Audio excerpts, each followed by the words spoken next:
Let me ask you something that sounds almost impossible. What if nothing, absolutely nothing, could ever affect you again? No insult, no heartbreak, no failure, no fear of the future. Imagine yourself walking through life like a still lake, unshaken, calm, aware, not numb, not disconnected, but so deeply grounded in your own psyche, your own inner truth, that the chaos of the world simply ripples around you and disappears. That's not a fantasy, it's a transformation. And no one understood this better than Carl Jung. Jung didn't just study the mind, he explored it like an adventurer diving into the deepest ocean trenches of the human soul. He believed that the most powerful force in our lives is not what happens to us, but how we relate to what happens. It's not the event, it's the meaning we unconsciously assign to it, and that meaning, that's shaped by what Jung called the shadow. We begin this journey with a contradiction. You can only become unshakable by facing what shakes you the most. Click subscribe to this channel to get more topics you love. Jung's advice isn't about becoming cold or indifferent. It's not about pretending things don't hurt. It's about going so deep into your own psyche that you no longer fear the pain. Because you understand it, you've looked it in the eye, and it no longer controls you. So here's the setup. Imagine a person, maybe it's you, who keeps repeating the same patterns. They fall into toxic relationships. They sabotage their own success. They're triggered by the smallest things. They feel like the world is against them. They think, why does this keep happening to me? But Jung would say, it's not happening to you, it's happening through you. Everything that affects you, every insult, every disappointment, is a mirror, a reflection of what you've buried deep inside. And until you bring it to light, it will control you. This is what Jung meant when he said, until you make the unconscious conscious, it will direct your life and you will call it fate. Let that settle in. The unconscious is not some abstract cloud. It's real. It's the part of you that remembers what your conscious mind forgot. The pain you pushed down, the anger you never expressed, the parts of yourself you were told were too much or not enough. You buried them, but they didn't die. They became your shadow. And here's the twist. The more you reject your shadow, the more power it has over you. But when you turn toward it, when you integrate it, you stop being a victim of your triggers. You become an observer. You see your reactions not as truths, but as messages. You stop saying, "They made me feel this way," and start asking, "Why did this affect me so deeply? What wound is being touched?" This is the path to becoming untouchable, not through avoidance, but through radical self-awareness. Let me ask you something now. What in your life triggers you the most? And what if that trigger is actually your teacher? Imagine seeing your jealousy not as weakness, but as a signpost pointing toward your unmet desires. Imagine seeing your anger not as a flaw, but as a boundary that's been crossed again and again. Imagine realizing that nothing outside of you ever had the power to define you. That's the moment you reclaim your life. Let's take a real-world example. Imagine someone insults you in public. Your ego flares up. Your heart races. You replay it in your mind all day. Why? Because somewhere deep inside, a part of you believes what they said. The insult matches the voice already living in your unconscious. But what if you've already confronted that voice? What if you've already sat with your shadow and said, "I see you, I know where you came from, but you're not the whole story," then the insult doesn't land, not because you're in denial, but because you've already healed the wound it tried to poke. Now picture a cat. That's right, a cat. It's calm, poised, alert. A storm could rage outside, and the cat would simply find a better place to nap. It doesn't resist the chaos. It moves with it. It doesn't attach stories to every sound. It just senses, responds, and returns to stillness. Jung would say the cat lives in instinct, in presence. It's not overthinking, it's not projecting, it's not stuck in the past. It simply is. What if we lived like that, not with indifference, but with inner mastery, not by avoiding conflict, but by understanding ourselves so deeply that conflict loses its grip on us? Jung introduced another concept essential to this transformation, the self. Not the ego, not the persona we wear for the world, but the deeper, integrated self that includes the light and the shadow, the part of you that is whole. Becoming unshakable doesn't mean becoming invincible. It means becoming whole. Imagine that. You stop needing to defend yourself because you've accepted yourself. You stop needing validation because you validated your own experience. You stop being thrown off course by the world because your compass is internal now, not external. So I'll ask you again, what part of yourself are you still running from? And what would happen if you turned around and faced it? Because here's the real kicker. The things that affect you the most are the keys to your transformation. Jung didn't promise comfort, he promised meaning. He said, the privilege of a lifetime is to become who you truly are. And who you truly are is not a mask. It's not a curated image. It's not someone who's never upset. It's someone who has gone into the fire of their own psyche and come out carrying light. So here's the challenge. The next time something shakes you, pause. Don't react. Observe.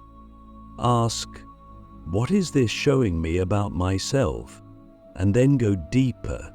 Because if you do this over and over again, something subtle and powerful begins to happen. You stop being afraid of pain. You stop resisting change. You stop needing the world to be different in order for you to feel okay. And that's when you become unshakable. Not because life got easier, but because you got deeper. If you're still here, it means you're not looking for shallow comfort. You're looking for transformation. And transformation, as Jung taught us, always begins in darkness, in what he called the night sea journey, the descent into the unconscious, the place where every fear, every wound, every forgotten part of ourselves waits to be seen.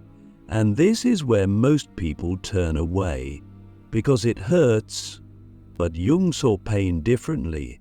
He didn't see it as something to avoid, he saw it as alchemy. A process, a fire that, if you stay with it, turns suffering into strength, confusion into clarity, shadow into light.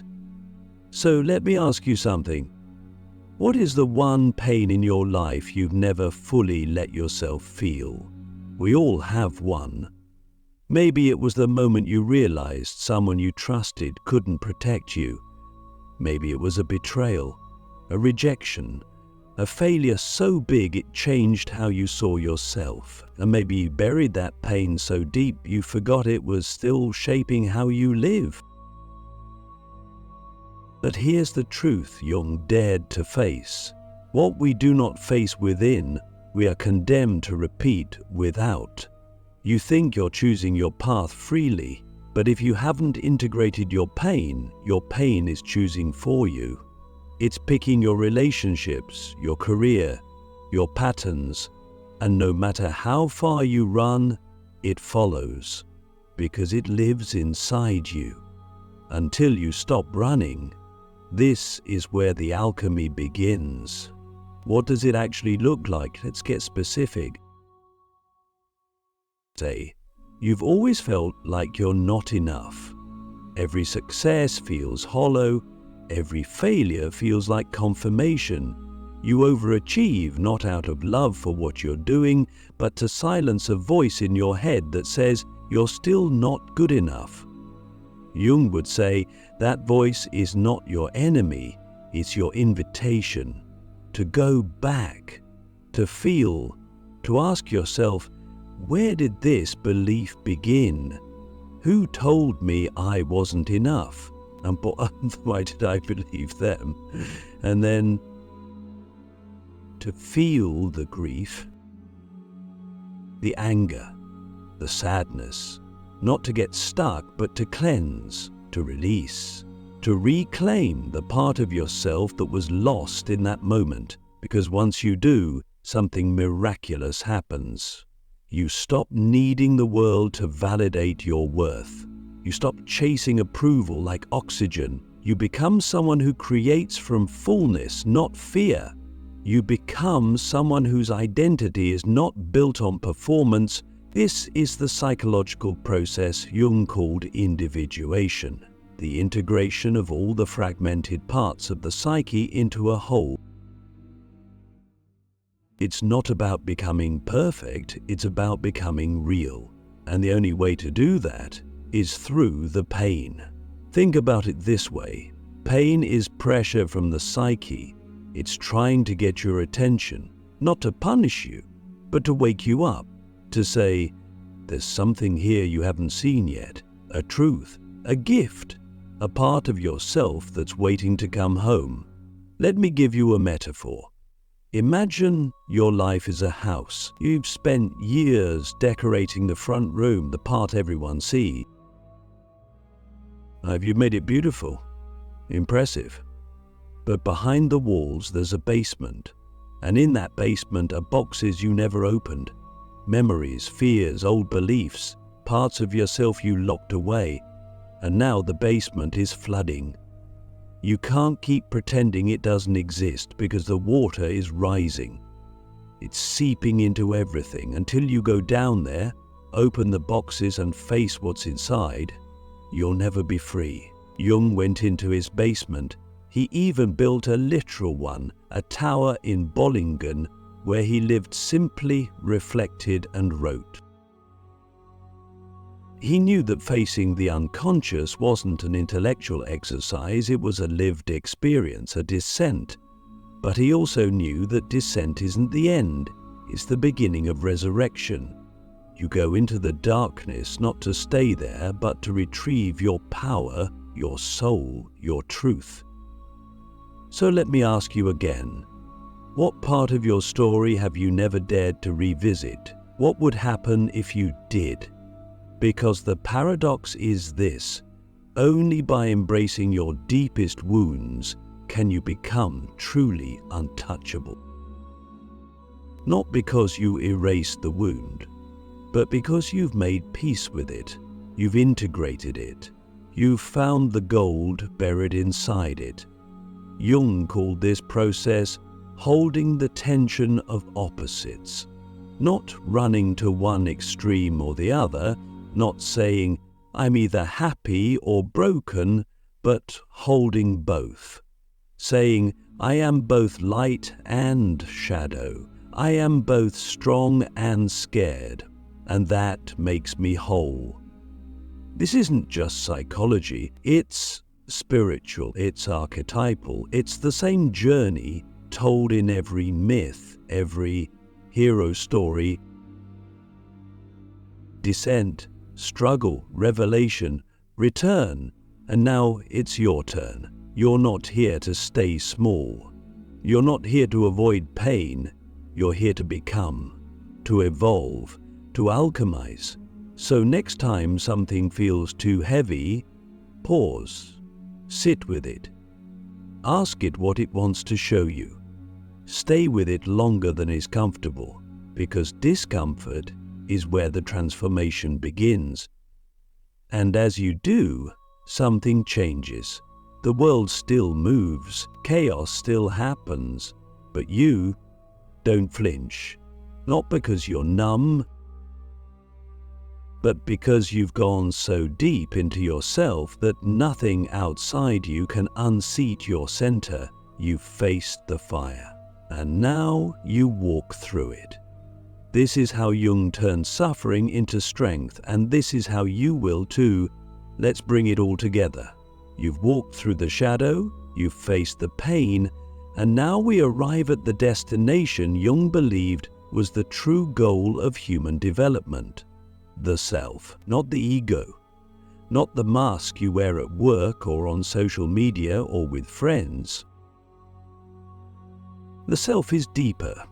It's the totality of who you are, conscious and unconscious, light and dark, broken and beautiful. It's not an idea, it's a presence, a knowing, a force. And when you align with the self, you don't just change how you see the world, you change how the world affects you.